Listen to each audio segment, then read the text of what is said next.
આજે શિક્ષક દિન નિમિત્તે અમે શિક્ષકોની માંગ કે શિક્ષકોની સહાયમાં આવ્યા છે કે શિક્ષકો સાથે જે ગેરરીતિ થઈ રહી છે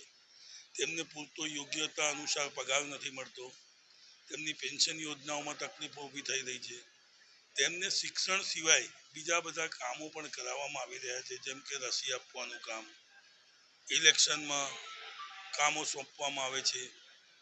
વસ્તી ગણતરીમાં બી કામો સોંપવામાં આવે છે. તો શિક્ષકને એક શિક્ષક તરીકે જ ઉપયોગ કરવામાં આવે તેવી અમારી ખાસ માંગ છે. અમે સરકારને આવેદનપત્ર આપી જણાવવા માંગીએ છીએ કે તેમની જે પેન્શન યોજના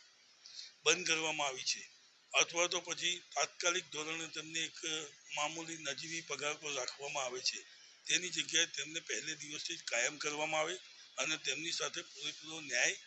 કરી અને સરકાર તેમની સહાયતા કરે. કારણ કે શિક્ષક એક આપણો